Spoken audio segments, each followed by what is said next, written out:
Okay, we're live on Facebook, streaming to the classroom. Hey, everybody. We'll kind of let everyone tune in here a little bit. It's your Morning. Morning, everybody. Say hello. And then there's a funny looking guy down there in a blue V-neck. That is Seth Bellis. Seth is with Churchill Mortgage. And Seth is a new dad. So congrats, Seth. Yay. Oh, nice. Thank you. Thank you. Hopefully you're still sleeping a little bit.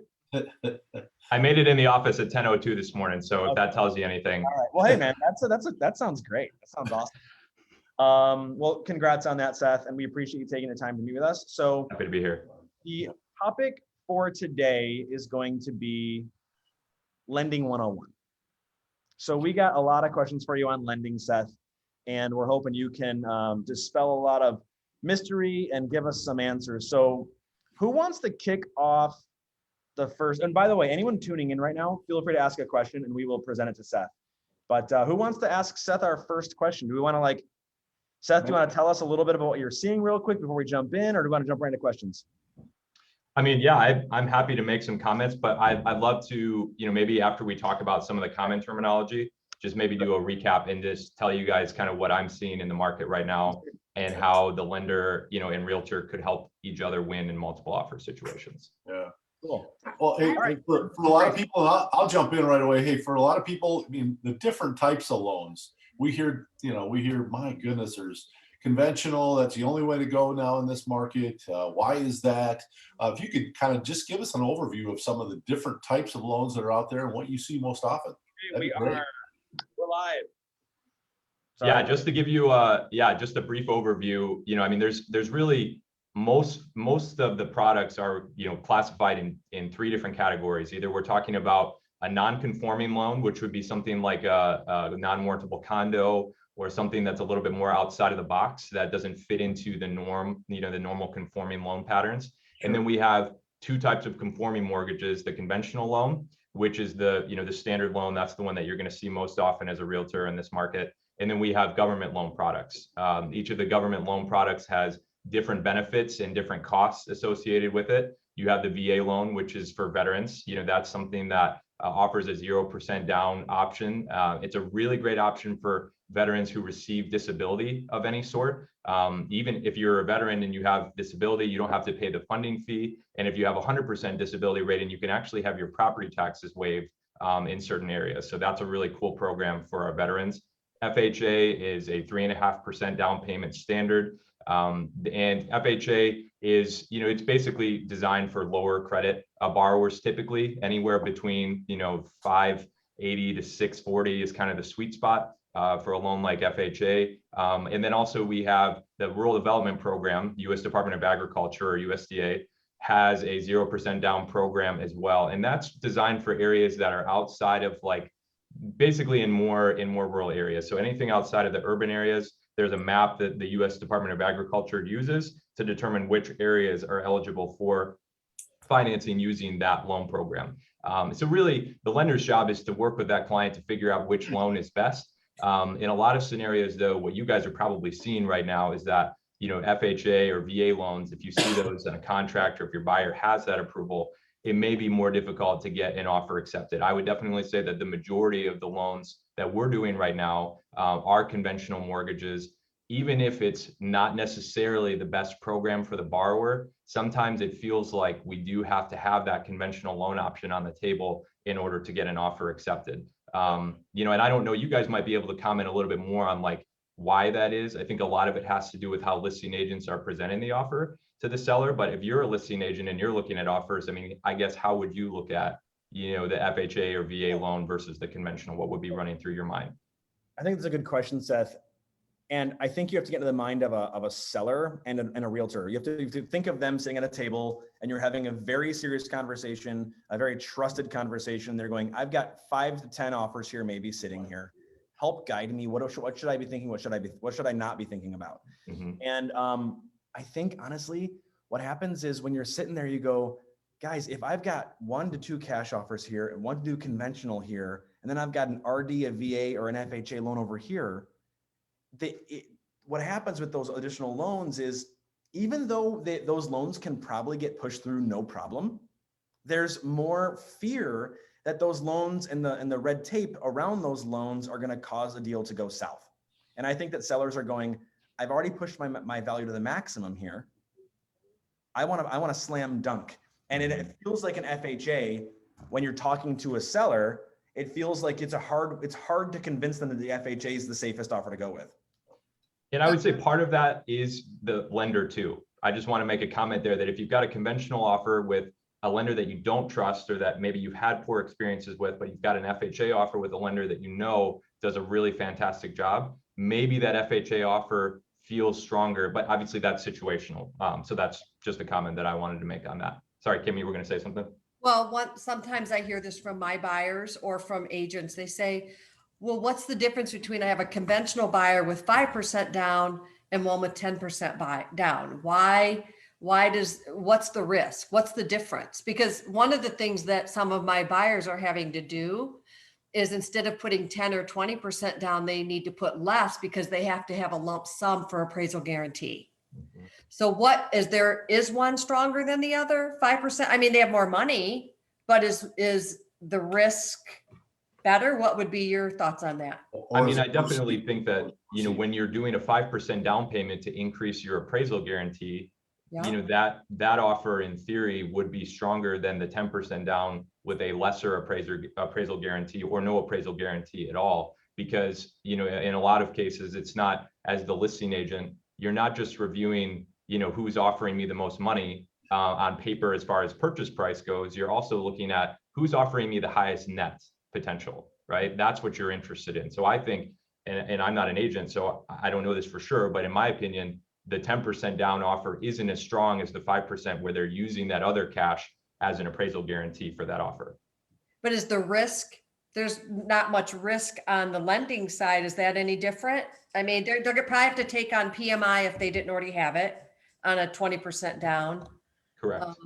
I mean, I guess it's an indicator of more financial stability for whatever reason. If you're a seller and you're looking at it and saying, 5% versus 10%, and again, that's where maybe the lender comes into play. But some of my clients could put 10% down, but they choose to do 5% because they would like to buy furniture for the house, or they want to do a kitchen remodel when they move in. So, that's where I think that as a lender, calling and introducing the offer to the listing agent is important to say, like, hey, our buyer is really well qualified, but we're putting this 5% down because, this is their first house and they've got a lot of first-time home buyer expenses, but we could do more if we wanted to, so just kind of establishing that there is a strength associated with that offer that maybe they don't see on paper right away. Does that make sense? I think I agree that in terms of like strength of when I'm looking at an offer, down payment ranks behind any other thing that I'm seeing, whether it's waived inspections, whether it's appraisal guarantees, whether it's any of these things over here, possession, the amount of money down to me, I agree that it shows some strength, but it doesn't give me anything. I don't get any added benefit from that. You could be putting 98% down. As a seller, that doesn't really change anything in my world. No. Yeah, but in a typical market, we would look at each one of the offers, the 5%, the 10%, and the 20% down buyer. We do really judge those buyers by what we can see on paper. So in a typical market where we're not doing appraisal guarantees on everything, we're always thinking about the appraisal as the listing agent, as we're offering advice, and we're looking at the 5%, the 10%, and the 20%. If that's all we have to view them by, we're going to look at the 20% guy to say, you know what, if we get in trouble, he's the guy that we know could shuffle around some money, maybe reduce the amount of money he's going to put down on the house, take on the PMI to fill the gap. Right. So, but I think that's true. Yeah, Seth, you alluded to something really important, though, I think that you said when you were talking just a second ago, was that you make that phone call. And I think I'd love to hear from you on the importance of having a really strong relationship with a lender. And I believe in the importance of that, because it's not only the story that I can tell on paper, it's the story that my lender helps tell the seller's agent. Yeah, I mean, obviously you guys are handling the purchase of the property as the realtor, but the lender is the one. If we don't get the money from the mortgage loan officer and that process isn't smooth, then the loan process or the purchase process can be extremely difficult and very frustrating for a seller in that situation. So I think that as the lender, for me, I've been doing this for 7 years now. So a lot of agents on the other side of the transaction know who I am. So that helps a lot. But also part of that is me communicating with them on a regular basis, because I'm working with the realtor to write offers. I'm working to figure out, how do we is there a way we can waive an appraisal before we put in an offer? How can we educate our clients on what it's going to take to win, in a multiple offer situation where we have to be 1 out of 25, because second place doesn't mean anything, right? And so I think that the tandem, in a normal market, maybe it matters less who the lender is on the transaction, because you have only a couple offers to choose from. But if you're able to, as an agent, pick through and basically say, oh, I don't really know this lender, and that's the differentiator between a winning and a losing offer, which we've seen happen. I think it really matters that the person that is on the listing side is getting that phone call, because then it sets the tone for what that transaction is going to look like. And as a seller and as a listing agent, you just feel more comfortable. Oh, it's Seth over at Churchill, or oh, it's X over at Y. Like we feel comfortable working with this person, and so that's going to make this process quick and easy, especially if they know the realtor as well. That's a really strong partnership, I think. Right. Sometimes I find that I don't sell a lot and as much anymore now that I broker and do education, but the buyers I do work with, I find I get my deals through in a more regular market. It's a little bit harder now because I'm competing against cash. Yeah. But they say, I know Kim, she'll get the job done. And when I advise my sellers, I go, I know Tracy, she'll get the job done. So I think that's really important point that you made. And then for the lender to be a part of that, I just want you guys know this already. Sometimes the difference between winning and losing is so small in the market that we're in right now. The difference between first and second place could be, I like the way this person does their hair every day. Like it doesn't have to be something major. So anything we can do as a team to strategize, come up with different ideas. The top partners that I'm working with, we're always having conversations about how do we be number one in an offer situation. And so I think that's super important. Whoever your lender is that you're working with, that you have someone that you can tag team these offers with. Mm-hmm. I have 2 questions for you. One is if you could explain to all of us, what does we like to use lingo. Yes. So what does PMI mean? And secondly, when you call that or the listing agent, are you able to tell them their credit score? It's a great question. PMI basically just means, it stands for private mortgage insurance. And PMI in some way, whether that's through a raise of the interest rate or a single paid or monthly paid in premium, is a cost passed on to the client. And if you're putting less than 20% down, you're going to be required to pay that mortgage insurance. Now, once you get to 80% loan to value, from an equity position, loan to value is LTV. That's another common term in the real estate and mortgage world. Once you get to that 80% position, you can remove the mortgage insurance. But the government programs that I mentioned previously that Doug asked about, some of those products never have mortgage insurance removed. So the only way to remove the PMI from those loans is to do a refinance and get into a conventional mortgage oftentimes. So mortgage insurance is just basically it's the lender's way of saying, if you default on this loan and the house isn't worth enough to cover the existing balance, we want another company to insure the repayment of that. And oftentimes, in a market like the one that we're in right now, where there aren't a lot of foreclosures, they're just making a lot of money. Mortgage insurance companies are right now. But, the idea came out of like the 2008 market crash, when a lot of lenders went underwater very quickly on home values. And so then they said, we don't want to go through that again. And then PMI was created. And then what was the other question that you asked again? I'm sorry. When you call the listing agent, are you able to share their credit score? No. With their permission? If I get permission from the buyer, I could do that. Usually my comment to the listing agent is just that, hey, I've got an excellent client. We've gone through, because we do a pre-underwrite for all of our clients. So we actually go through the underwriting process before we even write an offer on the house. So I let them know that we've evaluated all of their information, that their credit profile is excellent. So that's the terminology that I use, because I'm not pigeonholing myself to a specific score. But my goal is to hit the big 3, which are, debt to income ratios, credit, and then down payment, and just say, hey, we've got all of our bases covered. And I feel confident that if you accept our offer, it's going to be easy and it's going to be, a really great offer for your sellers. So, just trying to introduce it that way without giving specifics is what I try to do, just so I don't have to go back and, I just don't want to say something that my buyer could come back and say, I'm not super happy that you shared that information. So something you just said about the underwriting process, your process sounds like it's a bit different than some of the other ones, right? They do a lot of banks, mortgage companies, credit unions. Do they typically run it all the way through the underwriter? No. No. It's a pretty significant manpower commitment from our team because, obviously we're putting several hours into the buyer before we even have an offer accepted. But in my opinion, in this market, like we don't have a choice. If we want to help our agent partners win in a multiple offer situation, we have to be really, really good. We have had a couple of transactions this year where, even with an appraisal, we've closed anywhere between 7 and 10 business days, because we have this pre-underwrite done. So it allows us to speed up the process once we get an offer accepted. And also, if you've got a pre-qualification, you've got a pre-qualification that's one level, pre-approval is another level, and then the underwrite is a whole different ballgame, in my opinion, as far as the strength of the buyer. So we definitely highlight those when we're making those offers with our realtors in the market. And man, I think as a new agent, that is so important, right? Tracy, we always talk about this, how do we win in this, right?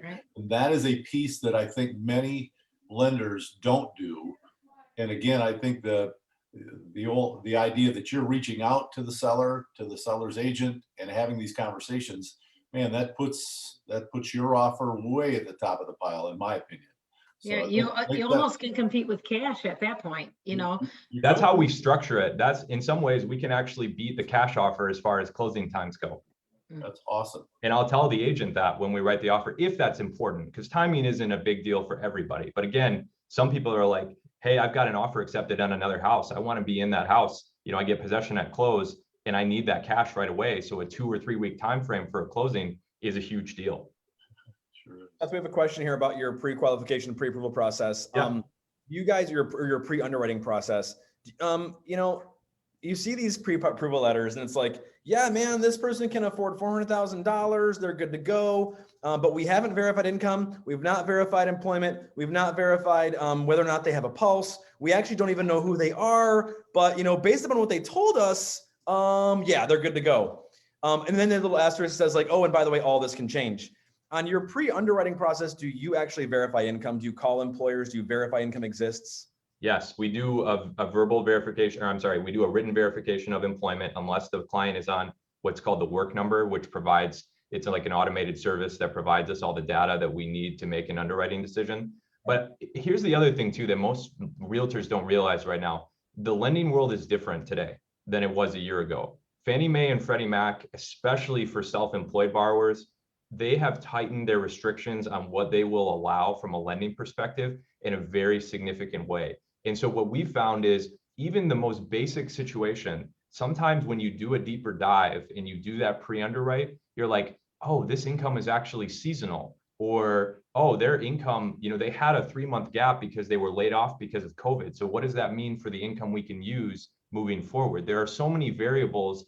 I always tell people, it sounds basic, those 3 pillars, debt to income, assets, and credit, but there are 1,000 subsets to each one of those things. And so to not do a pre-underwrite, in my opinion, especially with how strict lending regulations are at the moment, represents a liability from my buyer, and then for everyone else that's involved in that transaction. If we give a pre-approval letter out, our goal is that's 100%. There's never a time where that letter fails to deliver. And so that's the expectation. Now, that doesn't mean we're perfect. Even we still make mistakes from time to time, but what we've been able to minimize that and basically create a scenario where it's almost never, it never fails.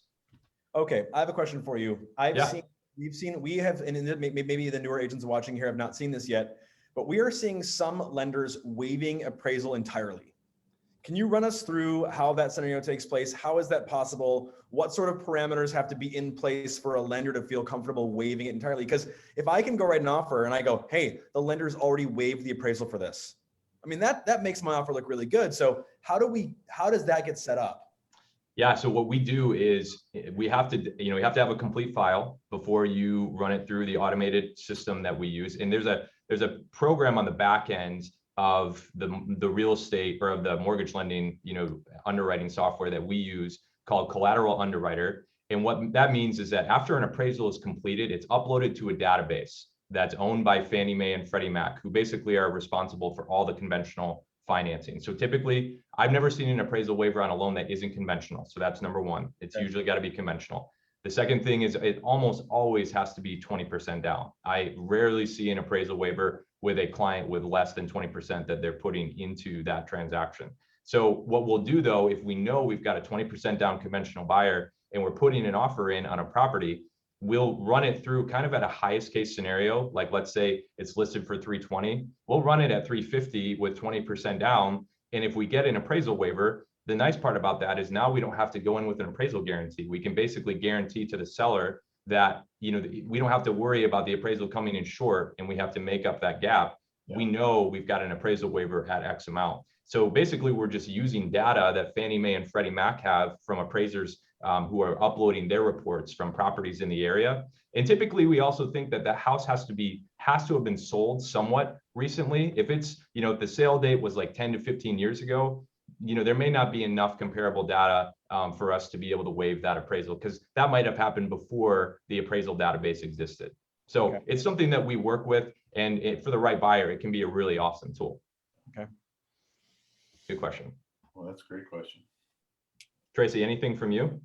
I was just going to say, I remember when I first became an agent, and these acronyms that we hear all the time. I remember calling Greg to say, Greg, what is an EMD? The seller's agent is asking me for it. And I mean, he didn't laugh at me because I had nothing in my wheelhouse to know what that was. Yeah. And so that trend kind of continued where I would make a list and then I would Google and try to figure it out. But another one that comes up is LE. We'll hear that, you know, sometimes it's when a buyer comes to you and they've got their own lender and there's issues and you're trying to explain to them how it's best to work with someone that we have a relationship with, right? And so the lender will say, we'll get a copy of the LE, or what's the LE? I don't even know what an LE is. I don't even know what that is. It's a loan estimate. Yeah, that's a great question. So are they no longer called GFE, Seth? Yeah, they used to be. Good faith estimate used to be the terminology before TRID was put into place a couple of years ago. What's TRID? TRID. There you go. TRID is a TRID over here and on the little skid over there. So tell us about TRID. TRID isn't something that you guys will probably run into a whole lot. TRID is just a, you know, it's terminology around like some disclosures that were changed by the mortgage industry. I'm trying to remember how long ago that was. Probably 2 years ago, 3 years ago. But so a CD or an LE, it stands for loan estimate, and that's the lender's initial disclosure that breaks down payments, interest rate, estimated escrow costs, and estimated closing costs associated with the mortgage. So that's something that gets disclosed in the initial loan package that we send out to the client. And then the closing disclosure is basically the same thing as the loan estimate, except for the closing disclosure, or the CD, is the final representation of what that cash is, you know, is going to be required from the borrower, and then also what their final monthly payment is. So that's what they'll actually sign at closing, but they look almost exactly the same. So the loan estimate and the closing disclosure look almost exactly the same as far as what you would see as a buyer. The closing disclosure is just the final version of that. And I see in an email that you guys sent to me about questions here, a closing disclosure or a CD, the part of the TRID, you know, lending regulations that we abide by now is that a closing disclosure has to be reviewed and signed by the buyer or buyers, if there's multiple, 3 business days before we close on a mortgage. So if that closing disclosure isn't reviewed and signed, sometimes that could delay your closing. So even if they sent it out 3 days in advance, if the client looked at it and they had questions and they didn't sign it until the following day, if this is a Wednesday and you're trying to close on Friday, you know, you're going to have to push that out until Monday of next week. So the timing around the closing disclosure is important, because if you don't sign it 3 business days in advance, you could miss your closing date. And real quick here to give everyone just a little bit of history, this wasn't always the case. Before this TRID that came out, and it was, I think it wasn't it. Dodd-Frank. Dodd-Frank, yeah. One of these guys had a closing, and we used to live in a world where like we sometimes didn't have closing information until like the day of the closing. I mean, we were getting final numbers, we're racing to the bank, and they said, you know what, enough is enough. This is a big purchase.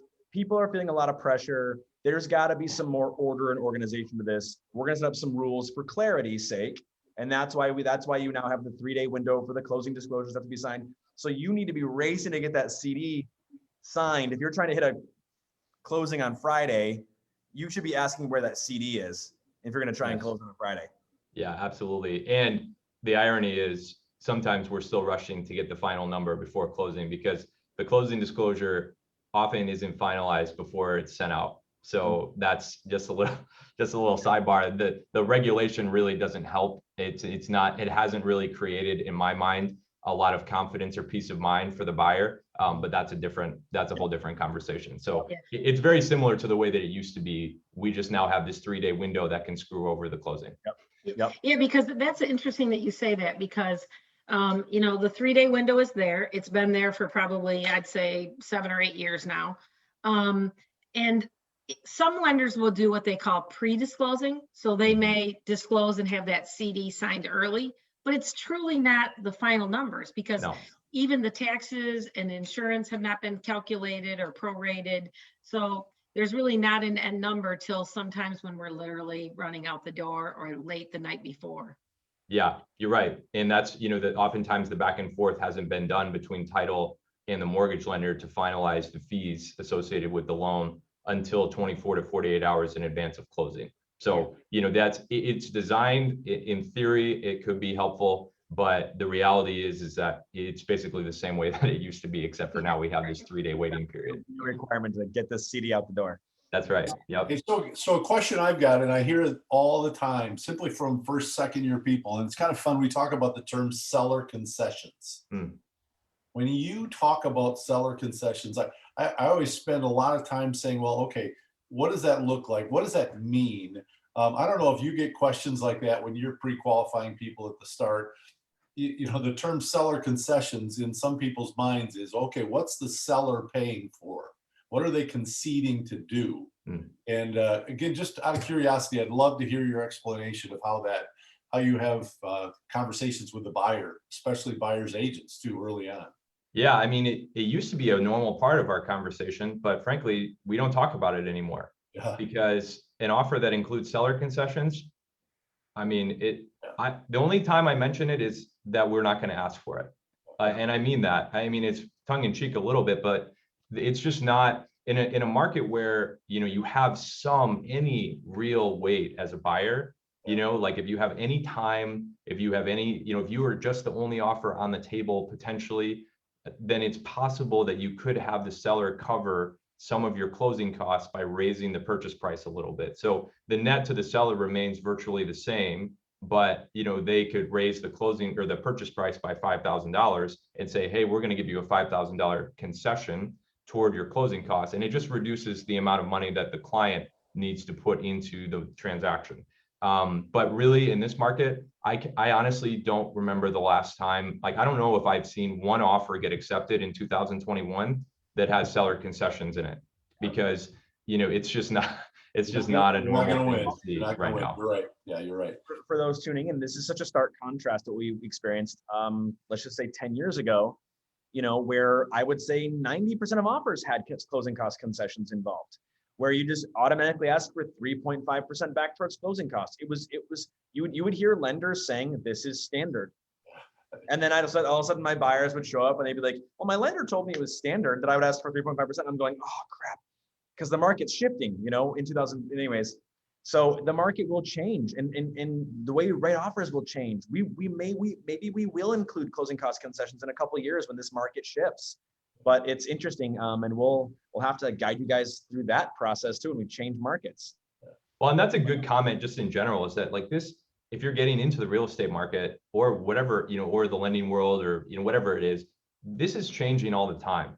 So a buyer meeting that I would have a year ago, totally different from the buyer meetings I'm having today, because what we have to educate our clients on and what we have to help them understand is totally different from what it was a year ago. And I think that the biggest thing is that, there's a difference between someone who has a letter from a lender and someone who is actually ready to buy a house, is ready to enter the market, ready to be competitive, and knows the terminology and what to expect as they're writing offers in competitive situations. Because sometimes I meet with people and they say they want a deal on a house right now.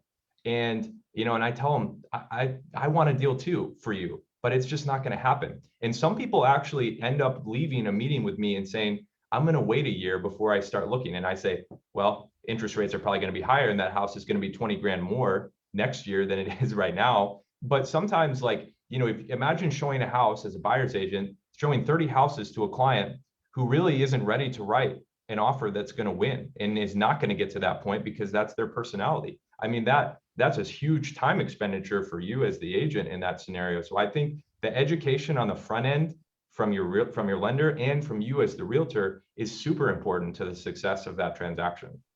I agree. Mm-hmm. Yep. Yeah, because those buyers that aren't ready to buy, and I may have some of those myself, that for people on my team that are working with them, it's really hard to get into their minds to help them explain that 5% down is going to be at the bottom of the pile in almost every scenario. Because even if they don't ask for closing costs, even if they offer some kind of guarantee, it's super hard to compete with cash and those buyers that are 20% down. And it's a difficult conversation. They're almost better building a house, because guess what? You win every time. And, you know, we're trying to set them up for success. But Yeah. I had a quick question for you, and just, it comes from a place of, you have a lot of things land on your desk, but every time one lands on your desk, it's a win, right? When it hits you, it's a win. So Yes. when the wins hit your desk, are you seeing anything that you could say to us, hey, I saw this written in the accepted purchase agreement, some kind of a tool that was used that was a standout for you, something unique and different? Yeah, that's a great question.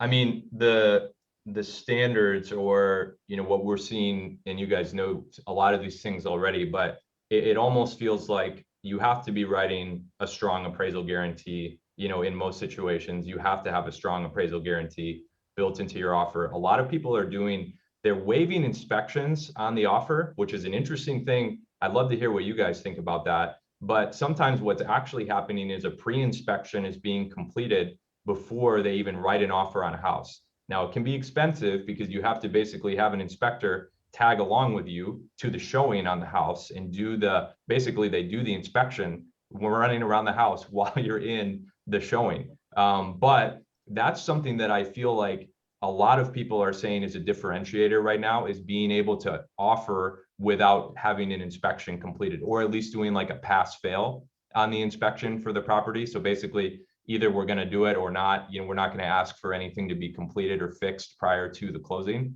I mean, I think that the appraisal waiver strategy that we talked about is really key. You know, if you have the ability to waive that appraisal, that could be a big differentiator in the offer that you're making. I'm trying to think if there's anything super unique that I've been seeing recently that I saw and I was like, wow, that was super creative. But I think those are kind of the big ones. How often do you see, because you get the appraisals before we do, how often do you see low appraisals and how often do you see appraisal guarantees being utilized? Yeah, that's a great question. I mean, it's a good mix. You know, we still, every once in a while, we see houses come in at an over appraisal. But what's interesting too about that is, as a realtor, anytime you send an addendum to the listing agent, the contract opens up, right? And so what we've seen happen, or what we've seen this happen before, if you send an addendum because now you have an extra $5 grand in value, you know, you bought it for 220, it appraised at 225. You're like, well, let's get my seller my buyer some closing costs. Let's ask the seller to pay $5,000 in concessions, because we'll just raise the price up to the appraised value and we can lower my client's cash to close. Seems like a great idea. But if you send that addendum over requesting that the purchase price be raised so that concessions can be made, well, now that agent might know that we overappraised and they might try to relist that property. I'm not saying that's going to happen, but we've seen agents trying to take advantage of maybe someone who isn't as educated about how this works or what that process looks like, and take advantage of that buyer's agent and say, well, oh, you sent me an addendum. I'm going to reject this addendum. And now this house is back on the market and we're going to try to resell it at a higher price point. So I would definitely be aware of that if you're writing offers or if you're making addendum changes, just knowing that every time you do that, there is an opening of that offer again. Seth, do you see like 10% properties being appraising for less than asking price, 5%, 3%. Very rarely are appraisers hitting the mark almost every time. I would say that right now, with how crazy appraisal guarantees are starting to get, I mean, I'm seeing sometimes appraisal guarantees of $25,000, $35,000, $40,000. In those situations, it's often that the appraisal is going to come in 20, maybe we're going to be 20 grand light. You know, as we're really, really pushing the top of what this home is actually worth, or what comparables properties are available in those situations. I think it's very common that we're going to see some of those appraisal gaps being covered. And I think that's another key education point too, making sure your buyer knows, hey, if I'm writing an appraisal guarantee, I'm spending that money. Yeah, it can be that money is gone. You know, like I want to make sure my buyers are like, you know, they know if I'm writing a $20,000 appraisal guarantee, I'm not seeing that anymore. You know, like they're like, well, maybe I could hold on to it. And I'm like, no, you know, like we're planning on that money being spent already. I think that's an important part of it. Consider it gone. I don't think there's a difference though in the down payment percentage as far as how the appraiser is viewing the report. Theoretically, the value has nothing to do with the loan itself. The value should be based on what are the comparable sales, what are the adjustments the appraiser is going to be making on that value, and then delivering a report that is reflective of the fair market value of that property. Mm-hmm. I have a question.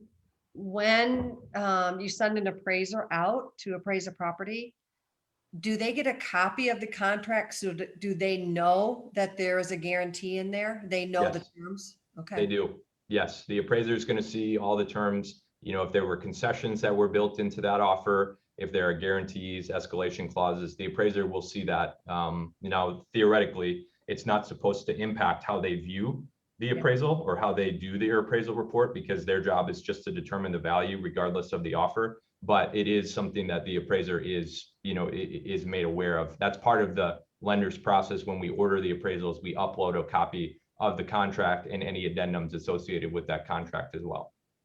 Okay. Yeah, that I mean, I understand that's how it's done. That does seem a little bit like Yeah, a little suspect.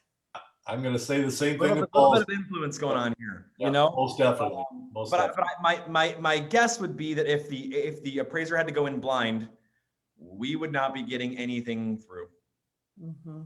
I mean, and there was a joke for a long time that the contract was just a baseline for the appraiser to give us a value of that amount. You know, if it's at 350, the appraiser's job is to come and say, yeah, this is worth 350, to justify that to the lender. Right. Now it's a little bit different, but you're right. If they didn't have the value of the property that we're willing to pay, that our buyer is willing to pay, it would be really interesting to see what the appraisal world would look like. And I think honestly, though, it would mean a lot more headaches for realtors and lenders. Here's an example. So, you know, the hardest thing for, like, we did this once where we had, my grandmother had a cottage on a lake, and we were going to get 3 appraisals on it. That we didn't list it. There was no offer on it. It was just go get 3 appraisals. First off, 3 appraisers denied it because they were like, it seems like too much work. Anyway, so we finally got 3 people to do it. One came in at 191, one came in at 207, and one came at 230.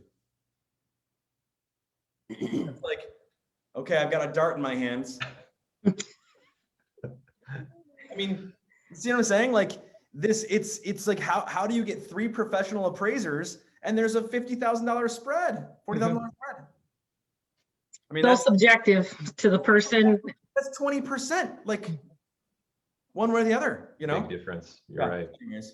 Well, and that's why Fannie Mae and Freddie Mac introduced this collateral underwriting system. When we have an appraisal completed, that gets uploaded to this collateral underwriting system, and it gives us a score 1 through 5.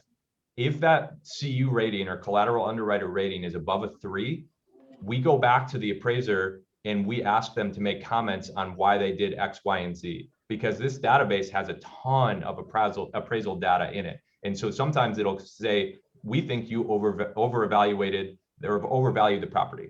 Tell us why you use this comp instead of these 3 comps. And then the appraiser, in some cases, they'll actually adjust their value because this collateral underwriting system caught something that the appraiser didn't see. And so a lot of people don't realize the lending industry, on the appraisal side is being regulated too. And we're, there is a system in place. So when you get an appraisal from a lender, like there is a quality control process that still has to take place. And we always tell our clients, look, this is the initial appraisal, but we have to put this through our database, and it could come back different than what it is right now. It typically doesn't go up in value. I'll tell you that. Typically it's only a reduction. Yeah, that's interesting. Oh, sorry. Go ahead, Paul. Okay, I was going to say we have one question from Nick Sparks here. He said, are most appraisal gap coverages being written on an addendum separate from the PA? I would say that's not been my experience. Most people are writing them on the contract from what I've seen. But what he's saying is it advantageous or legal or advisable to have that appraisal gap coverage on an addendum that you don't show a lender? Do you No. have, I think what he's saying is, until after the appraisal to basically to keep it away from the appraiser so the appraiser can maybe be a little bit more honest. Again, if you think. Again, you sign the PA, you have an addendum on the side, you send, and you've agreed with the seller, hey, if it comes up short, we've got this other piece of paper, we'll introduce that we agreed to on the front end. The purchase agreement goes into the lender, the appraisal is done, it comes back fine, we throw away the addendum. If we need it, here it is, we already previously agreed to it. Is that at first I was like, it sounds weird, it sounds kind of sketchy, but I agree with Tracy that the lender is interested in the final product. We don't, on the front end, if there's an appraisal guarantee that's built into there, then as long as the buyer has the cash, then that's okay. My question would be, it's an addendum, so it's part of the contract. Yeah, that's where I was going to. From a brokerage perspective, if you do an addendum, that addendum becomes, it is the contract now. Yes. So I would say, from a brokerage perspective, again, if the lender doesn't want the addendum, that's up to the lender to say, I don't want that addendum. But that addendum is part of the contract. That's fused together now. You cannot separate the two. Right. But it's just a matter of whether it needs to be, whether it's being used or not. Essentially, the parties have agreed to it, so it's attached, but at some point it may fall off just because it's not needed. It's always a party to it. Yeah. I've seen it done both ways, and I may personally have have done it both ways, depending on the property. Well, there's also times where a lender will write back and say, hey, can you remove the pool table from the offer, please? So this kind of reminds me of that conversation. Yeah. Essentially. So I have a question. Yeah. I get this quite a bit. As you know, we all train new agents. And one of the questions we get a lot, and I got it yesterday, was, is there a blanket formula for 3-bedroom versus 4 when we're comping a house? So 3-bedroom versus 4, 1-car garage versus 2, 2-bath versus 1. Is there a standard formula that you use when we're trying to compare homes? Like when you're doing an appraisal on it? I don't, in most cases.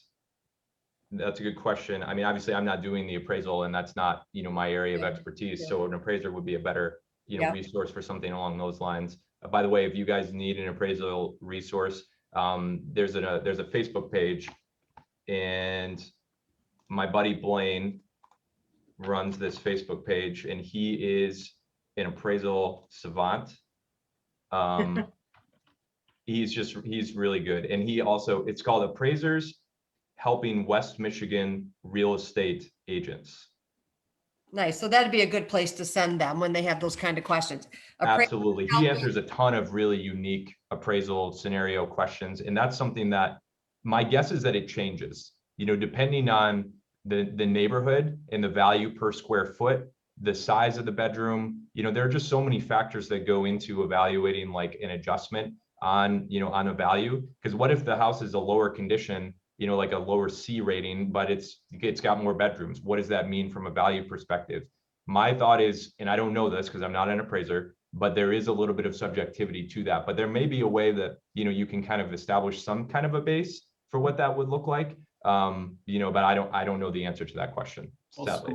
That was kind of a trick because we say the same thing as you, Seth. I just wondered maybe you were going to be our hero today. No, I do not have those. If you guys don't have the answers to that question, I probably don't either. Well, many of us talked about that yesterday, and I mean, the school districts and all kinds of things enter into that. I mean, Yeah. it just does. So, hey, the question on appraisals and appraisers.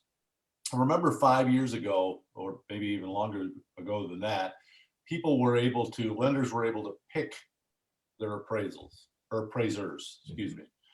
This day and age, obviously you have no discussion with who the appraiser is, correct? And I don't want to say it's kind of like in a fishbowl where you pull the name out and go, hey, we're going to take John Smith. How has that changed? It's changed a lot for you guys probably in the last 6 years, 7 years. It's a great question. You're right. Really, what used to happen is lenders would take their appraisal buddies out to, golf, and they would drink beer on the golf course, and they would say, hey, I've got 3 properties. I need the value to come in at this one, this for this one, and this for this one, and this for this one. And he would be like, I have 3 beers in, he would be like, yeah, buy me another beer and I'll make it happen. That was like, again, a little tongue in cheek, but that was how that's how a lot of it used to work. And you can see that why there would be a problem with the appraiser delivering a fair valuation, because obviously they're being influenced by the lender. So when the market crashed and we came out of that and, Dodd-Frank was put into place, one of the things that they did was they established what are called AMCs, which stands for Appraisal Management Company. What that means is when we submit an order, we don't submit it to an individual appraiser.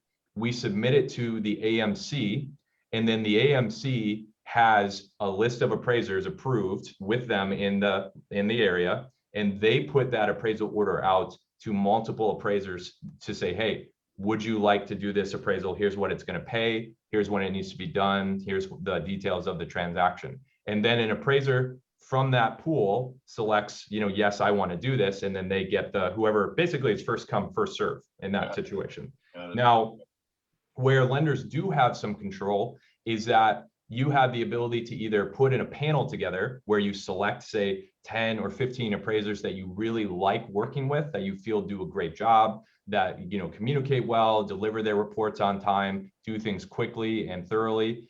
And so, and you also have the ability to blacklist appraisers. So we've had situations before where the appraiser is just really unreasonable. They're very hard to deal with. They're rude, or they just make the client feel strange when they go through and evaluate the home. So in those cases, we'll blacklist an appraiser and remove them from receiving that order. But we have like a preferred panel of appraisers, so that those are the people that get our offers or our appraisals first. So they get first right of refusal on accepting that report. And that way we can't control who it gets it, but we can kind of control the pool of appraisers who's viewing that. And I think it's super important because there are some mortgage companies that don't have a pool. And so it just goes out to whoever basically wants to do that report.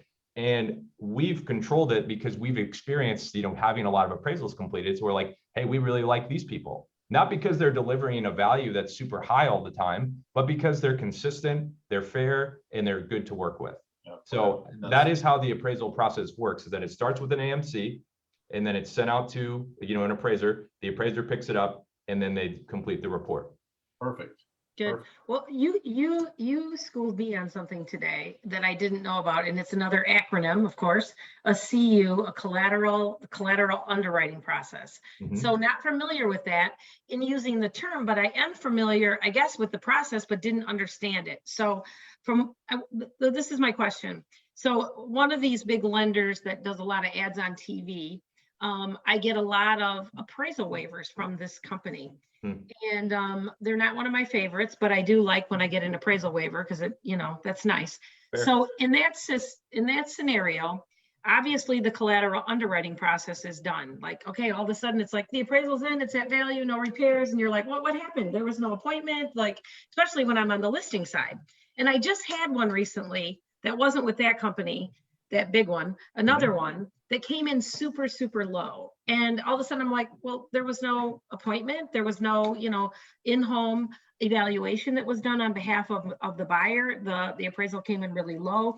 So are they using sometimes a combination of both, the collateral underwriting process where they look at the rating of the house and they have the appraiser go out to the home and do an evaluation, or is it one or the other? That's a great question. What you're talking about is actually called a desktop appraisal. And what that means is the lender sends an appraiser out, and the appraiser parks in front of the house, takes some pictures, and delivers their value heavily based on the comparable properties in the area. Where I can see in some cases that it's an asset, but one of the problems, in my opinion, with that type of appraisal is, what if your buyers put quartz, or your sellers put quartz countertops in the kitchen and totally remodeled it over the past couple of years? In this scenario, the desktop appraisal will not take into account any improvements that have been made to the home. They're working off of public records. They're working off of data that they have.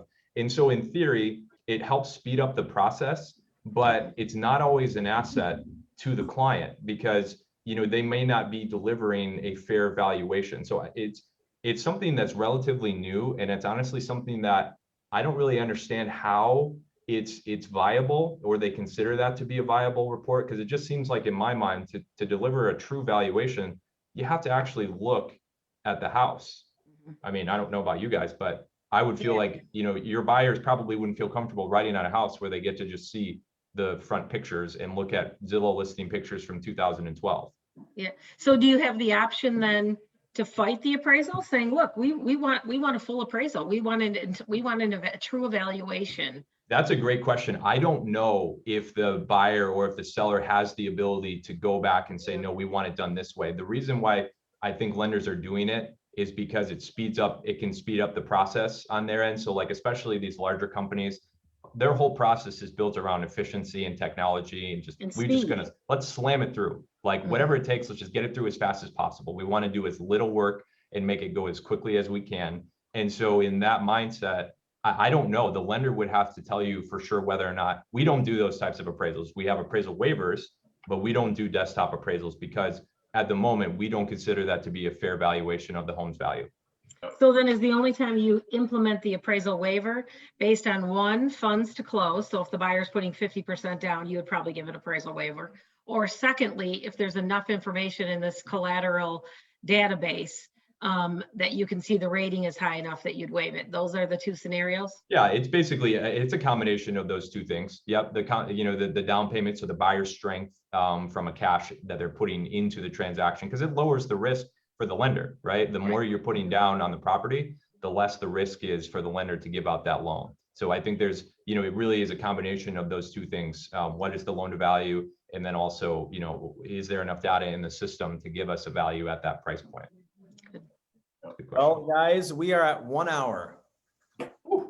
So we just added 60 minutes toward that 10,000. We added one towards the 10,000, 1 hour. So I think we learned a lot here, Seth. I don't know if there's any way to recap everything we just talked about here.